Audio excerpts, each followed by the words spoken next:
Hello friends, কি অবস্থা সবার? তো আজকে হচ্ছে আমরা একটা ট্রাইসেপ ওয়ার্কআউট নিয়ে একটু স্টাডি করব। ট্রাইসেপ ওয়ার্কআউট বেসিক্যালি ওয়ার্কআউট, আপনি জিমে আসেন, জিমে আসলে ওয়ার্কআউট সবাই করে, সবাই করতে পারে। এখন আমাদের মাথায় রাখতে হবে যে আমরা যে ওয়ার্কআউটটা করতেছি ওই ওয়ার্কআউটটা বেসিক্যালি আমরা মারতেছি কি, প্লাস আমাদের হিট করছে করছে কোথায়। যে আমরা যে ওয়ার্কআউট করতেছি আমাদের ফর্ম ঠিক আছে, ফর্ম ঠিক থাকলে আমার ওয়ার্কআউটটা আমার হিট করছে কোথায়, কোন মাসেল আমরা টার্গেট করতেছি, কোন মাসেলে লাগতেছে।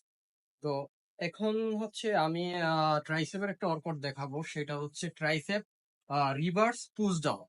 তো এই ওয়ার্কআউটটা হচ্ছে আপনার ট্রাইসেপের যে শেপটা, এই শেপের মধ্যে দেখবেন এই যে এই মাসেলটা এরকম ফাটবে, এই মাসেলটা এই ওয়ার্কআউটটা করলে ট্রাইসেপটা এইভাবে মাসেলটা ফেটে বের হবে আর কি। তো দেখতে থাকেন কিভাবে মারতে হয়। বেসিক্যালি হচ্ছে আপনার আমাদের লোয়ার ব্যাক পজিশন নেব। এই ওয়ান, এই যে দেখেন ট্রাইসেপে ট্রাইসেপে ফোকাস করেন। Two, three, four, five, six, seven, eight, nine, 10, 11, 12। So এই এইটা হচ্ছে আপনার ট্রাইসেপ পুশ ডাউন। তো এই ওয়ার্কআউটটা করলে কি হয়, আপনার এই ট্রাইসেপের মাসেলটা হচ্ছে এখানে একটা মানে একটা শেপ চলে আসবে, আমরা যেটাকে বলি হচ্ছে ফেটে যায় ট্রাইসেপটা, তখন দেখতে সুন্দর লাগে। ওকে, থ্যাংক ইউ।